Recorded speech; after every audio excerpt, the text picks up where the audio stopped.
Les invito, hermanos, a abrir por favor sus Biblias en el Salmo 90.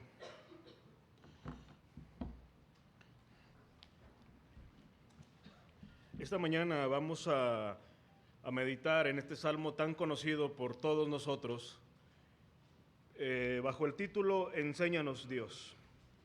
Enséñanos Dios, no como una pregunta, no como una duda, sino como un clamor honesto que debería de surgir desde nuestra más profunda necesidad de suplicarle a nuestro gran Dios soberano que nos enseñe, Estamos a tan solo unas horas de poder o de escuchar y de leer por todos lados mensajes deseando éxito y prosperidad en este siguiente año que está por comenzar.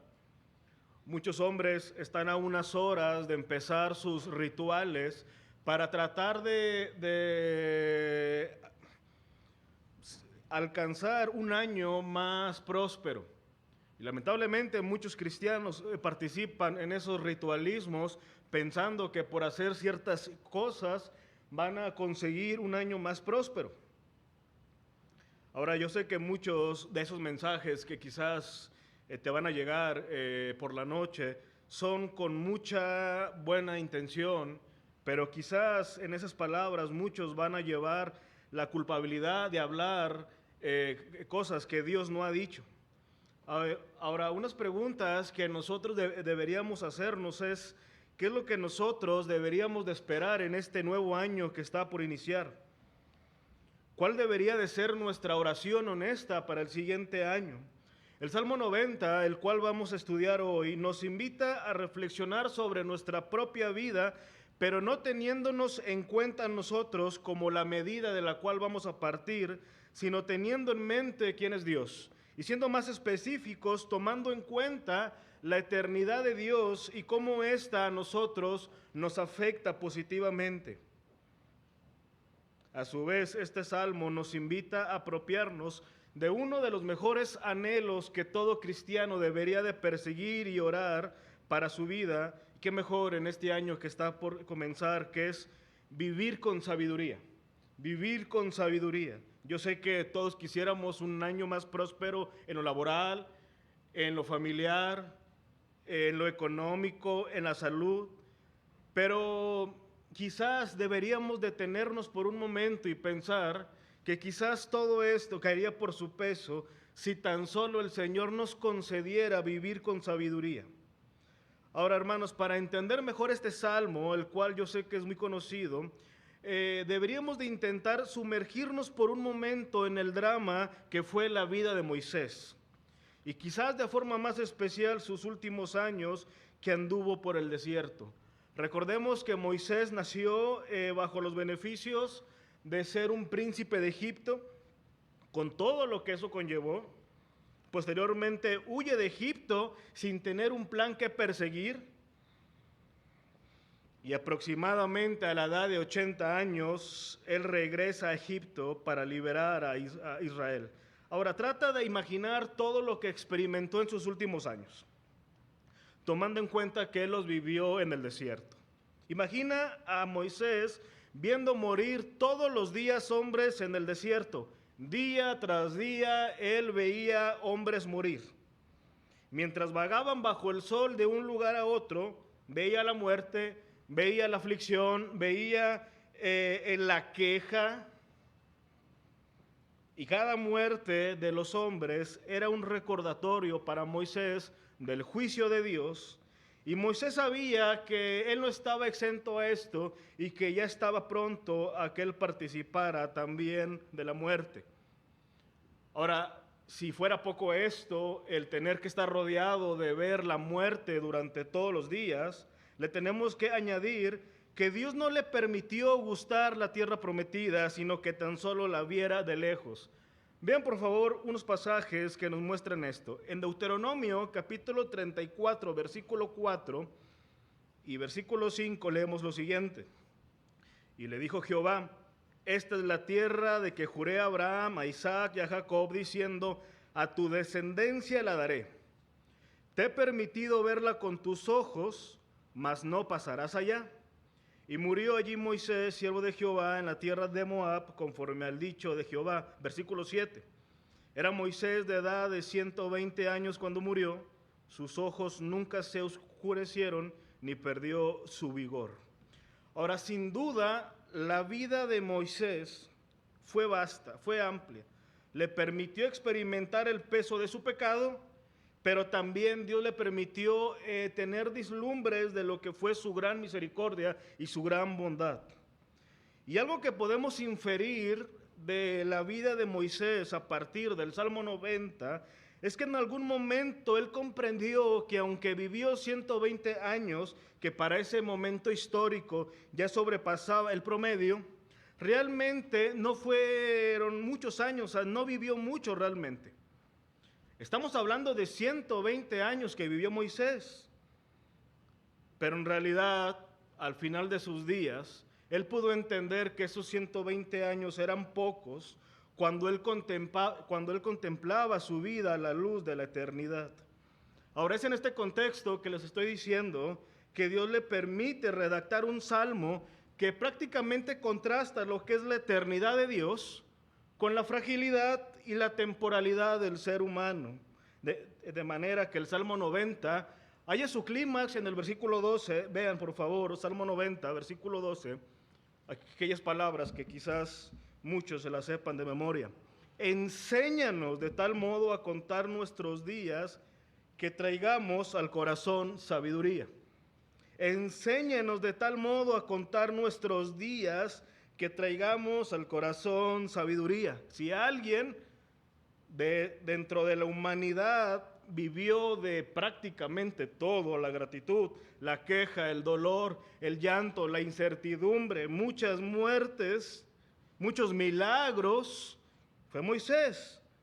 Y dentro de todo este recuento, él lo define de manera muy sucinta diciendo: enséñanos Dios a contar nuestros días, que traigamos al corazón sabiduría. Y este salmo lo vamos a dividir en dos partes de manera muy breve, hermanos, pero quiero ser muy claro hoy. En primer lugar, vamos a ver el contraste entre la eternidad de Dios y la temporalidad y fragilidad del hombre. El contraste entre la eternidad de Dios y la temporalidad y fragilidad del hombre. Ahora, el versículo 12, hermanos, que es tan conocido, lamentablemente a veces es tratado a menudo como si fuera un proverbio humanista, el cual dice así: la vida es tan corta, así que vive cada día como si fuera el último. Pareciera ser que esa es la enseñanza que muchos sacan del Salmo 90. La vida es corta, así que vive cada día como si fuera tu último día de vida. Sin embargo, en la mente de Moisés no estaba el llevarnos a reflexionar sobre nuestra vida a partir de este sentido. Porque si prestamos atención a esta frase que acabo de pronunciar, la vida es corta, por tanto vive como si fuera tu último día de vida, vamos a notar que esta frase hace énfasis en que aprovechemos cada segundo en cuestión de nosotros para luego ocuparnos de nosotros y al final considerarnos a nosotros. Es decir, todo trata de nosotros. Sin embargo, esta frase es un llamado al amor propio y al egoísmo mundanal. Y el mensaje del Evangelio que permea cada página de las Escrituras es un llamado a la negación, es un llamado a morir, o como lo diría más adelante Juan el Bautista, a menguar para que Cristo crezca en nosotros. Así que a la luz de la eternidad, la gran pregunta es cómo deberíamos de vivir. Versículos 1 y 2. Estamos en el Salmo 90. Señor, tú nos has sido refugio de generación en generación. Antes que nacieran los montes y formases la tierra y el mundo, desde el siglo y hasta el siglo, tú eres Dios. ¿Cómo poder vivir correctamente nuestra corta vida? Escuchen una vez más el versículo 2, pero desde la traducción de las Américas. antes que los montes fueran engendrados, y nacieran la tierra y el mundo, desde la eternidad y hasta la eternidad, tú eres Dios. Lo primero que hace Moisés con nosotros es llevarnos de vuelta a antes de que Dios creara todo lo que hoy conocemos, la tierra, el mundo, los montes, toda la creación. Y es llevarnos antes y más allá de ese tiempo, para recordarnos que Dios siempre ha sido y Él es suficiente para sí mismo sin nosotros. Vean una vez más o de una manera distinta cómo lo comunica Moisés en el versículo 4. Porque 1000 años ante tus ojos son como el día de ayer que pasó y como una de las vigilias de la noche. El tiempo no tiene el mismo significado para Dios que para nosotros. De hecho, aún de 2000 años de historia, después de Cristo, el hombre no ha podido definir correctamente o responder ante la pregunta ¿qué es el tiempo? Ahora, Moisés no nos brinda una definición de tiempo, más bien nos muestra cuán diferente es la percepción del tiempo entre los hombres y Dios. Él dice, para nosotros 1000 años es un periodo largo, extenso. De hecho, esta frase hebrea, como 1000 años, más que aludir literalmente a 1000 años, la idea es llevarnos a considerar un periodo largo, realmente extenso. Mientras que para Dios es un periodo corto, muy corto realmente. Él es eterno, por encima del tiempo que lo creó. Ahora, hermanos, las implicaciones de que la Escritura digan que Dios sea eterno son muchas, definitivamente muchas. Y nuestro Salmo no brinda llevarnos a considerar cada aspecto de la eternidad de Dios, pero sí nos hace reflexionar sobre algunas de esas implicaciones. En primer lugar, una de las implicaciones de la eternidad de Dios es que Dios es autoexistente, lo que significa que Él no depende de algo ni de alguien para existir. Dios no es originado por nada fuera de sí mismo, no es sostenido por nadie, no fue creado por nadie, y a diferencia de los ángeles y de la creación, Dios no tuvo un inicio ni tendrá un final. Es por eso que las Escrituras dicen que Dios es el mismo ayer, hoy y por los siglos, según Santiago 1:17. Él es el principio y el fin, el alfa y el omega, el que es, el que era y el que ha de venir, Apocalipsis 1:8. De hecho, la primera página de las Escrituras, cuando nos habla de que en el principio Dios creó los cielos, nos habla de que Él es antes de esa creación. Así que Dios no tuvo un inicio, Él es autoexistente. Pero en segundo lugar, otra implicación de la eternidad de Dios es que nuestro Dios no es un espectador de la historia. Dios no está de un espectador viendo cómo los hombres definen su curso. No, sino que Dios es el orquestador de la historia, pero no solamente, hermanos, de un plano universal, sino también personal. Ustedes han escuchado sobre las guerras mundiales, sobre las epidemias históricamente, sobre esos hombres que han marcado parte de la historia. Y dentro de todo eso estaba Dios orquestando el curso de la humanidad. Pero vean cómo Moisés nos lleva a considerar esta realidad desde el plano personal. Versículo 17. Sea la luz de Jehová nuestro Dios sobre nosotros, y la obra de nuestras manos confirma sobre nosotros. Qué grandioso es contemplar que el Dios eterno orquesta no solamente la historia universal, sino también nuestra historia personal. Cada evento de nosotros. Hoy pasamos por familias dando gracias, y nuestra familia es el resultado de que el Dios soberano ha orquestado nuestros tiempos, nuestros días, nuestras decisiones. Cuando consideramos este sentido de Dios o esta implicación de la eternidad de Dios, vamos a entender que el presente que hoy experimentamos en el Señor no ha sido en primer lugar el resultado de nuestras decisiones, sean buenas o malas, sino es el resultado de un Dios que orquesta providencialmente.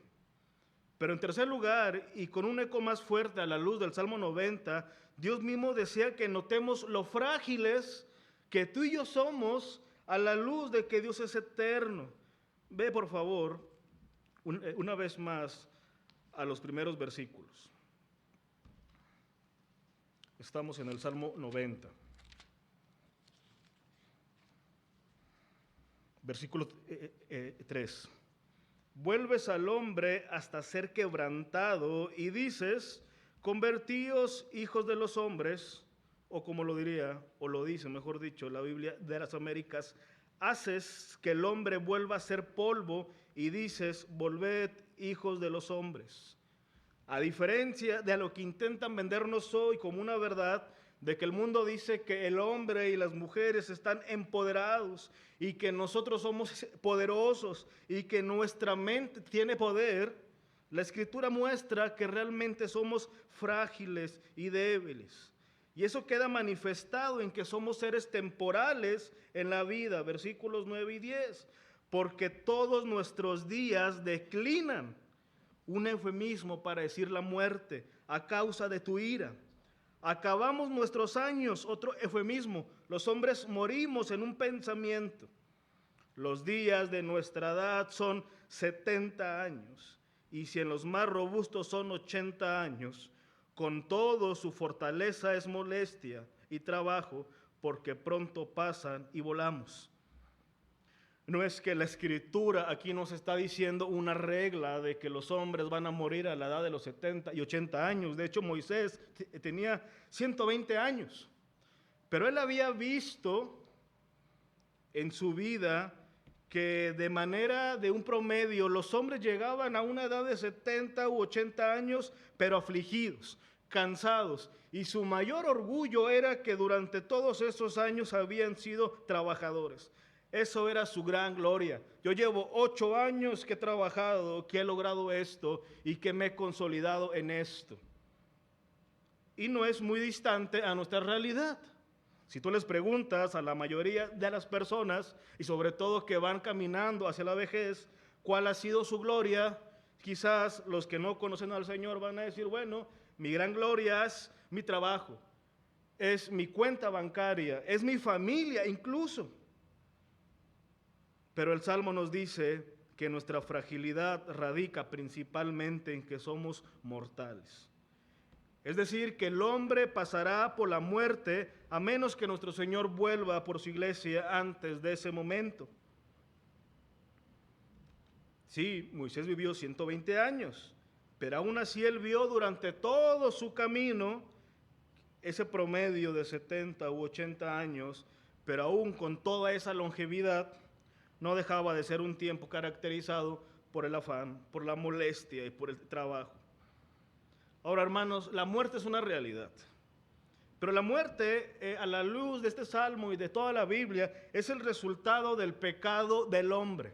Es el resultado de la caída. Pero a los que estamos en Cristo, esa maldición se ha convertido en una gran bendición porque es la antesala de la gloria que nos está reservada en los cielos. La muerte para los creyentes es el último camino en todo el trayecto para ver la consumación de nuestra salvación y la dicha de ver con nuestros ojos a Dios. Aún con todo esto, la muerte no deja de ser un continuo temor entre los cristianos.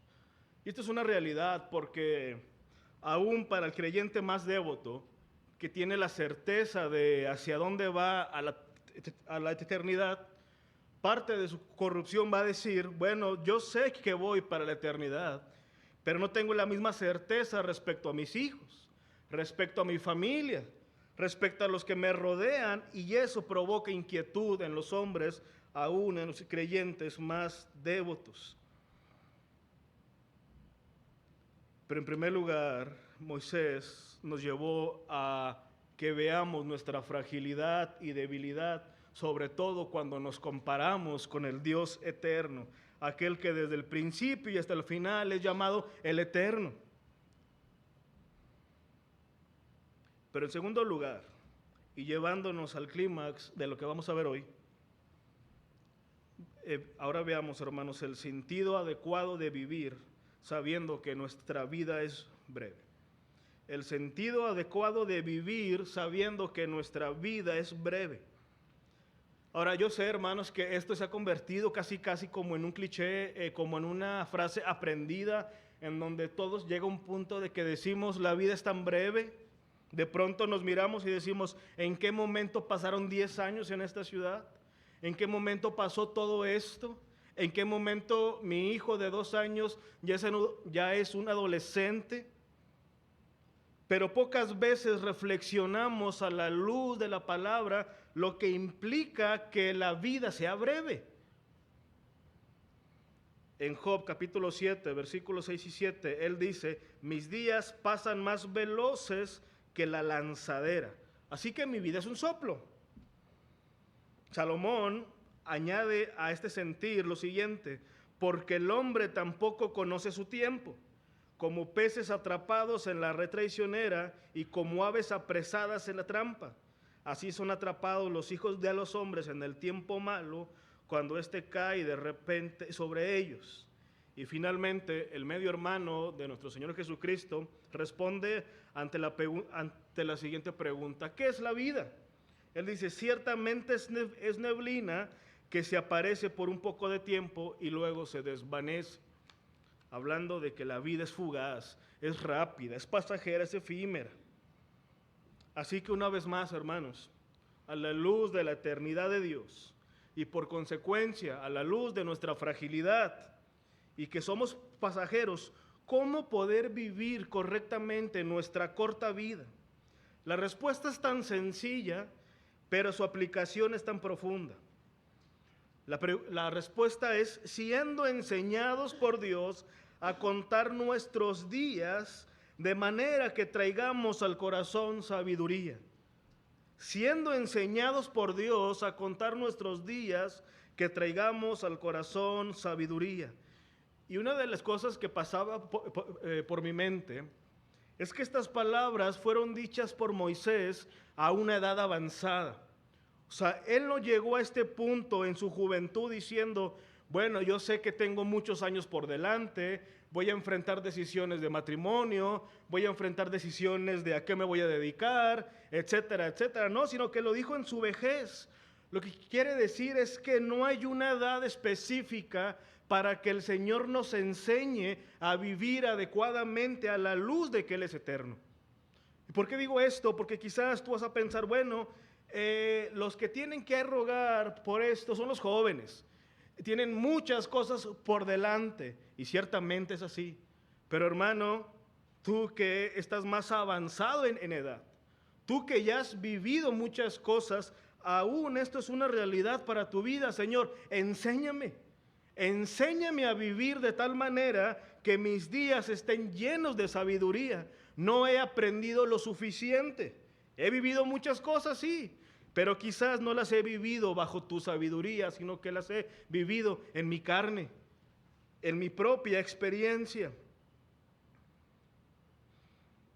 Siendo enseñados por Dios es la respuesta ante esa gran pregunta: ¿cómo poder vivir correctamente una vida tan corta?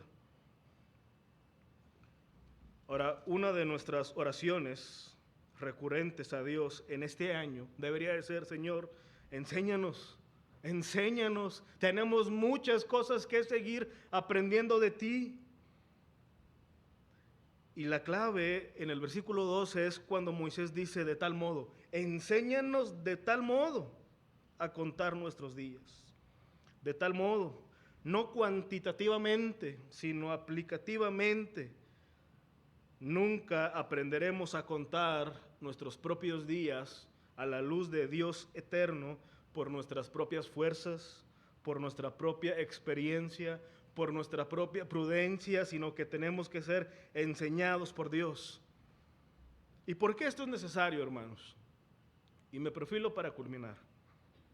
Porque existe la sutil mentira tan astuta que los cristianos han abrazado y que es ese pernicioso autoconvencimiento que nos queda mucho tiempo de vida.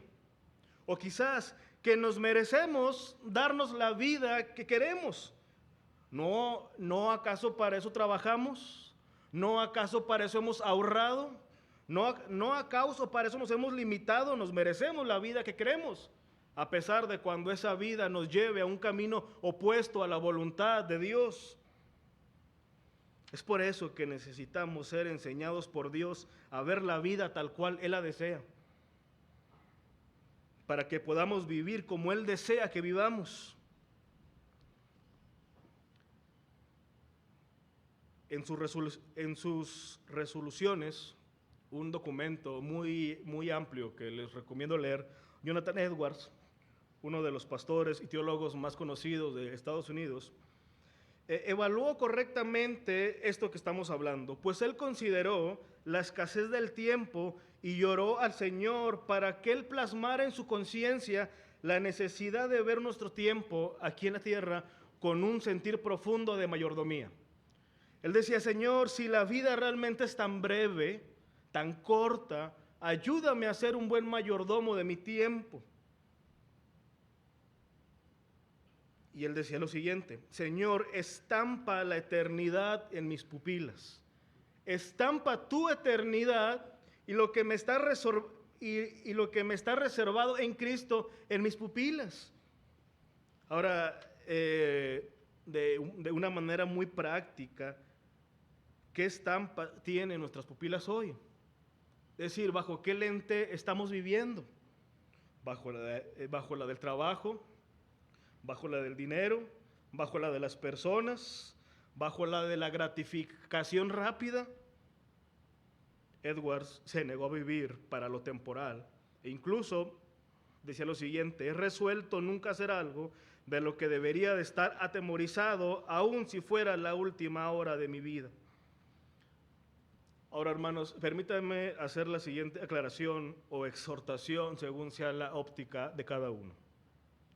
Convertirnos en verdaderos mayordomos de nuestro tiempo, algo que sin duda deberíamos de perseguir hasta que muramos, no inicia con desarrollar buenos hábitos. Yo sé que quizás muchos hemos sido algo desorganizados en el tiempo y diríamos: bueno, algo que me va a ayudar a ser mejores mayordomos va a ser empezar cada mes con un checklist. Tengo que cumplir estas metas y todos los días voy a ver qué tanto voy cumpliendo y me voy a convertir en más organizado. O voy a incorporar hábitos que me ayuden a vencer el prolongar metas que tengo que cumplir. Y aunque todo esto es estimable, el ser verdaderos mayordomos de nuestro tiempo inicia con ver correctamente a Dios. Inicia con ver verdaderamente quién es el Eterno. Imagínate, hermanos, si tú y yo podemos ver en nuestro corazón realmente quién es Dios, todo lo demás va a cobrar sentido y un correcto peso, de tal manera que nos vamos a dar cuenta que a la luz de la eternidad, muchas de mis metas para el siguiente año simplemente deberían de ser desechadas. No valen tanto la pena a la luz de la eternidad. Es por eso, hermanos, que insisto, ¿qué significa contar nuestros días? Contar nuestros días no significa cuantificar correctamente la cantidad de días de un año o nuestra proyección de vida, sino que implica medir el hoy a la luz de la eternidad. Eso significa contar nuestros días, medir nuestro presente a la luz de la eternidad.